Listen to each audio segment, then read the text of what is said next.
organic chemistry ka. And guys, we have studied in part 1 about organic chemistry, what organic chemistry is all about, and we have also seen that hydrocarbons, which is obviously a part of organic chemistry. Now if you clearly remember, when we end our part, we will discussing about word root, because we are primarily discussing about IUPAC name. So IUPAC name has three major part. One is word root, one is suffix, and last one is prefix. So in today class, we will going to discuss about what do you mean by suffix. So before teaching you suffix, I'll try to explain the word root once again. Guys, you remember that word root means how many carbons are present in the longest chain of carbon atom. यानी कि अगर आपके पास एक carbon की लंबी सी chain जा रही हो तो उसमें कितने कार्बन के एटम हो, ये हम किस में पढ़ते थे, वर्ड रूट में. आपको मैं समझाने की कोशिश करता हूँ यहाँ पे. गाइस देखो, अगर मैं यहाँ पे सपोज कार्बन की चेन की बात करता हूँ. Let suppose this is our carbon chain 2 2 2 2 2, right. So I have primarily made 5 carbon. So when we have 5 carbon, हम क्या लिखते हैं इसको, हम इसको लिखते हैं, एक को लिखते हैं मेथ, दो को लिखते हैं एथ, तीन को लिखते हैं प्रॉप, चार को लिखते हैं ब्यूट, और पांच को लिखते हैं ऑब्वियसली पेंट. सो ये पेंट है, राइट. तो ये पेंट आपको कैसे समझ में आया, ये वर्ड रूट की वजह से समझ में आया, राइट. वर्ड रूट का मतलब यही होता है. अगर मैं आपको ठीक से लिख के दिखाऊं, ये अच्छे से लिखा नहीं गया यहाँ पे, just wait for a while, I just select on the marker, right. Word root, right. So word root means number of carbon atom. Now coming back to the point, discuss करते हैं अपने इसको. तो ये पार्ट 2 है. अच्छा, अब suffix की बात करते हैं. So what is suffix? Suffix are 2 types. इसके 2 प्रकार होते हैं. पहला सफिक्स अगर आप नोटिस करो तो एक प्राइमरी होता है और एक प्राइमरी सफिक्स होता है, और दूसरा सेकेंडरी सफिक्स होता है. तो मैं आपको यहाँ पे सब कुछ समझाऊंगा, प्राइमरी सफिक्स क्या है, सेकेंडरी सफिक्स क्या है. प्राइमरी सफिक्स की बात करते हैं. इस प्राइमरी सफिक्स का मतलब होता है कि कार्बन एटम के बीच में जितने भी बॉन्ड होते हैं ना, हम उसको प्राइमरी सफिक्स में स्टडी करने की कोशिश करते हैं. जैसे सिंगल बॉन्ड है तो एन आएगा, डबल बॉन्ड है तो इन आएगा, ट्रिपल बॉन्ड है तो गाइस आइन आएगा, राइट. अब ये चीज़ आपने क्लास 10th में भी पढ़ा होगा. तो ये इंडिकेट किसको करता है, टाइप ऑफ बॉन्ड को. ये टाइप ऑफ बॉन्ड बच्चे बहुत ज़्यादा इंपॉर्टेंट है, सुपर इंपॉर्टेंट है. I just change the colour of the marker and explain you later on. So see that it is a type of bond. इस word पे stress देना है. किस क्या ये प्राइमरी सफिक्स है. सेकेंडरी सफिक्स की बात करते हैं बच्चों. तो सेकेंडरी सफिक्स जो है आपका, सेकेंडरी सफिक्स का इस्तेमाल हम फंक्शनल ग्रुप के रिप्रेजेंटेशन में करते हैं. Now coming back to the concept, यहाँ पे मैं क्लियर करने की फिर से कोशिश करता हूँ. इसको साफ कर लेते हैं. टू ये क्लीन हो गया. नाउ अब आप यहाँ पे देखो, मैंने आपको समझाया है. फॉर एग्जाम्पल एक चेन बना के देखते हैं. यार ये मैंने ना 5 कार्बन का अगेन चेन बना लिया, और लास्ट में यहाँ पे लगा होगा, मान लो यहाँ पे है CH3OH, राइट. तो अब आप लोग मुझे बताओ, इसमें 5 कार्बन है तो ब्यूट हो गया.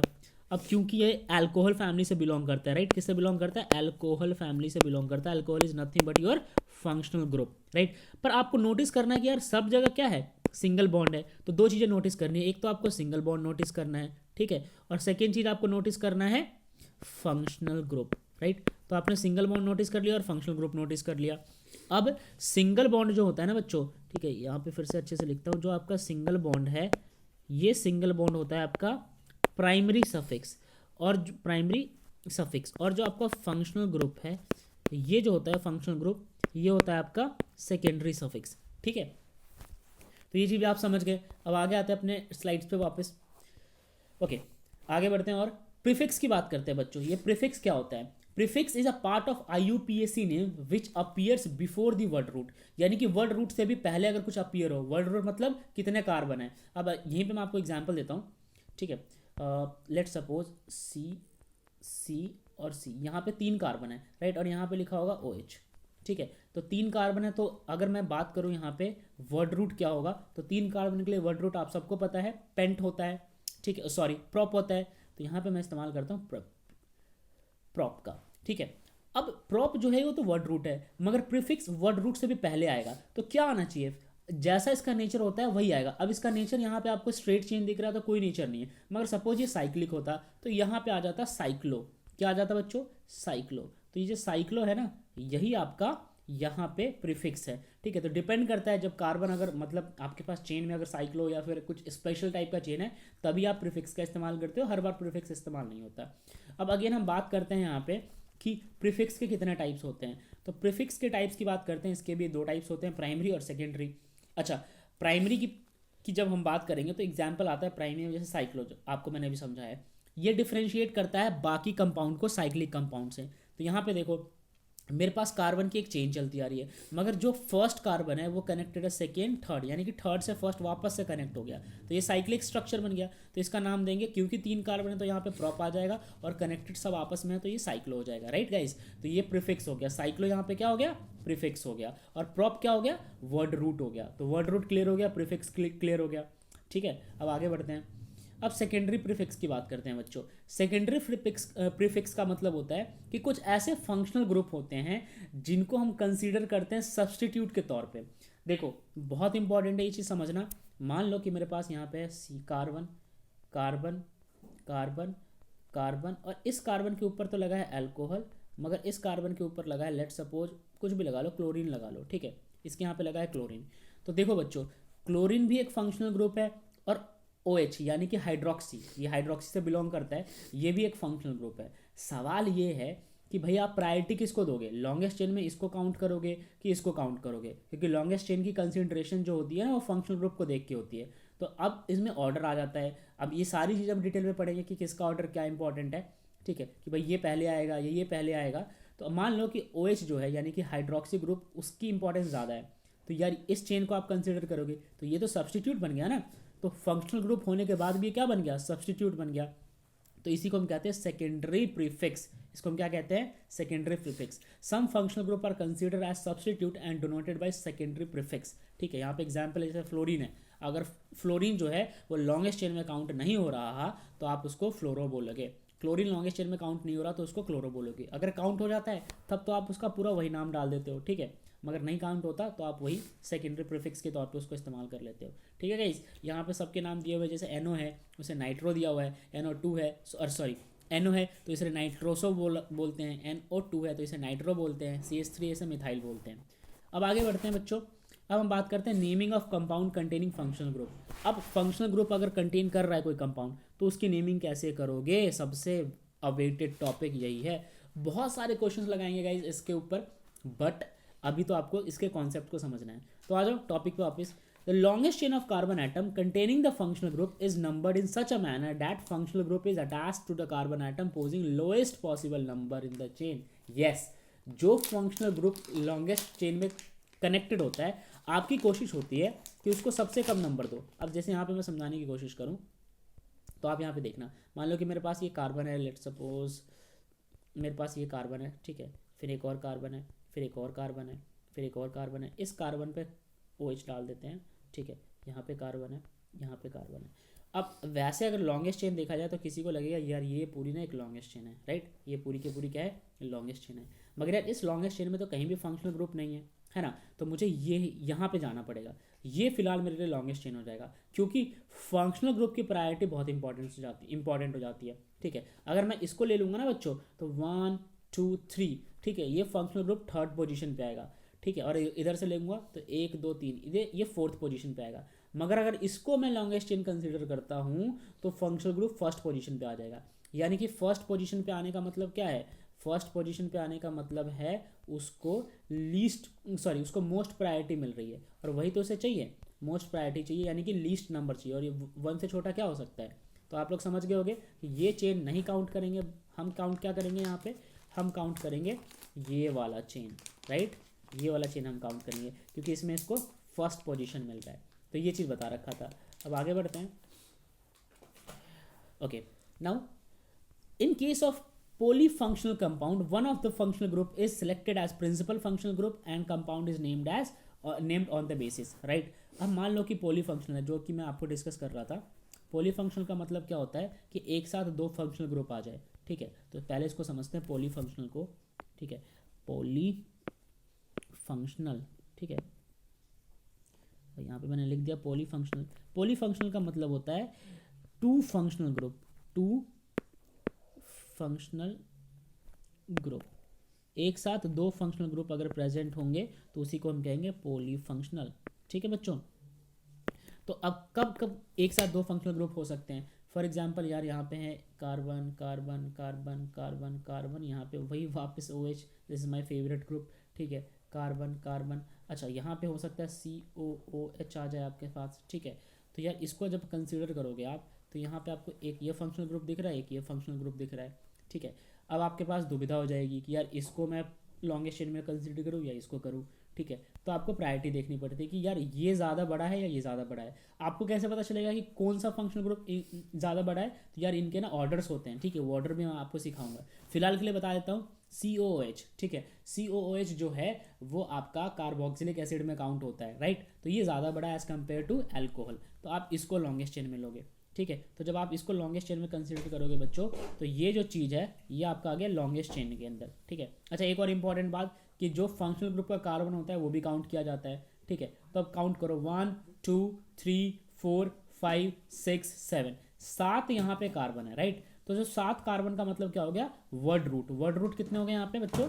7 जो है ये हो गया आपका वर्ड रूट, ठीक है। खैर, और फायदा भी एक ये हो गया कि ये जो फंक्शनल ग्रुप है, जो अपना मेन फंक्शनल ग्रुप है, इसको फर्स्ट पोजीशन मिल गई, यानी कि लीस्ट प्रायोरिटी मिल गई। अब हम मुद्दे पे आते हैं, तो इसको हम क्या बोलेंगे? इस फंक्शनल ग्रुप को यहाँ पे हम सेकेंडरी बोल देंगे, राइट। इसको हम क्या बोल देंगे गाइस? इसको हम सेकेंडरी बोल देंगे। तो इसी को हम डिस्कस कर रहे थे, ठीक है। तो टॉपिक पे आते हैं, ओके। तो पॉलीफंक्शनल के केस में एक को आप सेलेक्ट करोगे प्रिंसिपल फंक्शनल ग्रुप और दूसरे को, और फिर उसी के अकॉर्डिंग नाम दोगे। तो उस पूरे कार्बन चेन में ना नेमिंग इसके अकॉर्डिंग होगी, ना कि इसके अकॉर्डिंग होगी। ऐसा नहीं कि इसको हम कंसीडर नहीं करेंगे, लेकिन नेमिंग तो इसी के बेस पे होगी। लॉन्गेस्ट चेन में तो यही काउंट होगा भैया, यही सरदार है यहाँ पे। चलो आगे बढ़ते हैं, ठीक है। The choice of principal functional group is made on the basis of order preference. तो आपको इंतजार था ना कि किसकी प्रेफरेंस ज़्यादा होती है, तो ये आपके सामने एक प्यारा सा लिस्ट डाल दिया मैंने। अब आप यहाँ पे देख सकते हो, सबसे तगड़ा जो है ना अपना COOH है, कार्बोक्सिलिक ग्रुप बहुत ही ज़्यादा तगड़ा होता है। उसके बाद आपके पास SO3H आ जाता है, उसके बाद COR आ जाता है। R की जगह R जो है ना वो कोई भी एक अल्काइल ग्रुप हो सकता है, बस C डबल बॉन्ड O के साथ कनेक्टेड होना चाहिए, ये भी हम बाद में समझ लेंगे। फिर COCl, यानी कि कहीं एक ऐसा ग्रुप जहाँ पे क्लोरीन दिख रहा है और COH दिख रहा है, तो भैया आप इसी को प्रायोरिटी दोगे ना, इसको काय बात के लिए दोगे? तो ऐसा भी नहीं है कि आप इसको कर दीजिएगा, समझ गए। चलिए गाइस आगे बढ़ते हैं। फिर आपको यहाँ पे देखिएगा CONH2, COCl, तो यार ये ना ऑर्डर होते हैं बच्चों, ठीक है। यहाँ पे आपको सारे ऑर्डर्स दिख गए, राइट। अच्छा, डबल बॉन्ड का ऑर्डर जो होता है, एक और चीज़, डबल बॉन्ड जो होता है यहाँ पे वो ट्रिपल बॉन्ड से ज़्यादा बड़ा वो होता है, कंसिडरेशन में आता है, ठीक है। तो सॉरी, ट्रिपल बॉन्ड ही कंसिडरेशन में आता है, एरो इसकी तरफ खुला हुआ है। तो यार ये ना ये इंक्रीजिंग ऑर्डर के ऊपर है, तो इस चीज़ को समझ लेना आप लोग। चलो, तो ये ऑर्डर है प्रेफरेंस के अकॉर्डिंग, कि इनमें से कोई दो अगर आ जाए, इनमें से कोई भी दो एक ही चेन में लगा जाए, तो आप किसको सेलेक्ट करोगे? तो जो पहले लिखा है आप उसी को सेलेक्ट करोगे। चलो बच्चों, नेक्स्ट टॉपिक है आइसोमर्स। इसके ऊपर हमने बहुत सारे क्वेश्चंस लगाने हैं, वो आपको अलग की वीडियोस में मिल जाएगी। अभी हम कॉन्सेप्ट क्लियर कर रहे हैं केवल।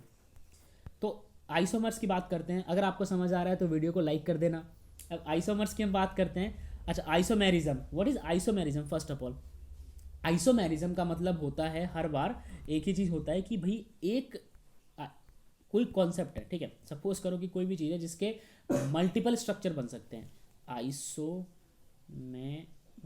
की हम बात करते हैं। आइसोमेरिज्म एक केमिस्ट्री का वो ब्रांच है जिसमें हम कोई भी कंपाउंड जब पढ़ते हैं ना, तो उस कंपाउंड के मल्टीपल स्ट्रक्चर होते हैं। क्या होते हैं बच्चों?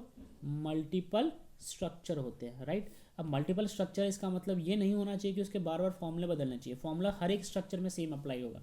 फॉर्मूला हर एक में क्या होता है? सेम होता है। तो फॉर्मूला जो है बच्चों वो सेम होने वाला है, मगर मल्टीपल स्ट्रक्चर होगा, राइट। इसी टेक्निक को हम आइसोमेरिज्म कहते हैं। और अब देखते हैं, तो पढ़ते हैं यहाँ पे, when there are two or more compounds possessing the same molecular formula. देखो बच्चों, फॉर्मूला सेम होता है लेकिन डिफरेंट स्ट्रक्चर्स निकल के आते हैं, डिफरेंट फिजिकल और केमिकल प्रॉपर्टीज निकल के आती है, तो उसी फेनोमेना को आप आइसोमेरिज्म कहते हो। सच कंपाउंड्स आर कॉल्ड आइसोमर्स। और उसके अंदर के जितने कंपाउंड्स होते हैं ना बच्चों, उसको आइसोमर्स कहते हैं। हम मान लो कि यार मेरे पास यहाँ पे दिया हुआ है, सपोज करो CH, कलर बदलो यार, कलर तो प्यारा सा लो कोई,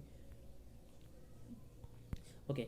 तो यहाँ पे यार अपने पास है CH3, CH2, CH2, CH3, right. अब यार ये जो दिख रहा है ना बच्चों, इसके तो कई सारे आइसोमर्स बन सकते हैं, 4 है एटलीस्ट। एक और मतलब देखो, ये जो सेंट्रल एट यहाँ पे जो आपको ये दिख रहा है, इसको उठा के मैं इसके ऊपर डाल सकता हूँ, या इसको उठा के मैं इसके ऊपर डाल सकता हूँ। स्ट्रक्चर तो आप कुछ भी बना लेना, पर बताओ फॉर्मूला बदलेगा? नहीं बदलेगा ना। अगर मान लो इसको उठा के भी इसके ऊपर डाल देते हो तो क्या ही फर्क पड़ेगा? तब भी 4 ही कार्बन रहने हैं, और 3 6 2 8 2 10 ही हाइड्रोजन रहने हैं। वो अभी मैं आपको ड्रॉ करके दिखाऊंगा। तो कहने का मतलब क्या है कि मॉलिक्यूलर फॉर्मूला तो सेम है, ठीक है, बट आपको स्ट्रक्चर अलग दिख रहा है, मॉलिक्यूलर फॉर्मूला तो सेम रहेगा, ठीक है, 4 कार्बन और 10 हाइड्रोजन, 4 कार्बन और 4 कार्बन और 10 हाइड्रोजन, लेकिन भैया स्ट्रक्चर बदल जाएगा, ठीक है, इसी को आप कहते हो आइसोमर्स, ठीक है। ओके, अब बात करते हैं, it is of two type, एक स्ट्रक्चरल आइसोमर होता है और एक स्टीरियो आइसोमेरिज्म होता है। समझते हैं अच्छे से, स्ट्रक्चरल आइसोमेरिज्म क्या होता है। Structural isomerism is shown by compounds having same molecular formula but different structural formula in the arrangement of atoms. यार एटम के अरेंजमेंट में थोड़ा अगर इधर उधर हो जाता है तो उससे क्या होता है, स्ट्रक्चर इधर उधर मतलब अलग अलग स्ट्रक्चर्स बन जाते हैं, मगर ऐसा थोड़ी है कि फॉर्मूला बदल जाएगा। तो जो एक्चुअल में आइसोमर आप समझते हो ना, वो स्ट्रक्चरल आइसोमर्स होता है, ठीक है। इसको मैं बना के दिखाता हूँ यहाँ पे आपको, तो देखो बोर्ड को क्लियर करते हैं। चलो, वही जो फॉर्मूला हमने लिया था ना, मान लो कि मेरे पास है यहाँ पे CH, कलर बदलो यार, कलर, राइट। तो हमारे पास जो फॉर्मूला है CH, okay, CH3 CH2 CH2 CH2 CH3। Guys इसके कितने आइसोमर्स बन सकते हैं ये हमें निकालना है। देखो सबसे पहला तो इसका जो बनेगा वो बनेगा CH3 CH2। अच्छा, अब ये जो है यहाँ पे मैंने लिख दिया, इसको उठा के इसके ऊपर डाल दो। तो इसको उठा के जब इसके ऊपर डालोगे तो यार इसके कितने बॉन्ड्स पूरे हो चुके हैं, 2 हाइड्रोजन तो इधर से मिल गया, एक इधर से मिल गया, एक ही बॉन्ड बचा हुआ है इसका, राइट। तो इसके ऊपर आप यहाँ पे ऐसे लिख सकते हो CH3, ठीक है। अब देखो ये CH2 था, ये क्या था, CH2 था। तो यार एक बात बताओ मुझे, इसको CH3 चाहिए तभी तो जाके इसके 4 बॉन्ड पूरे होंगे इस कार्बन के। अब 1 2 1 2 3 4, इसके 4 बॉन्ड पूरे हो गए। अब ये आगे जुड़ नहीं सकता, तो इसके लिए एक हाइड्रोजन ये लूज़ करेगा ताकि ये फर्दर जुड़ पाए, और वही जो हाइड्रोजन यहाँ से लूज़ हुआ है यहाँ पे जाके CH3 बना के बैठा हुआ है, ठीक है। तो आगे बढ़ते हैं, तो ये एक हाइड्रोजन लूज़ करेगा, इसके पास CH ही रहेगा, ठीक है, ये CH2 नहीं है, केवल CH ही रहेगा, राइट। अब आगे देखो यहाँ से ये फिर फर्दर कंटिन्यू होगा क्योंकि ये तो इसके ऊपर जाके बैठ गया, ठीक है। तो इसको हम लिखेंगे CH2 और यहाँ पे आगे CH3।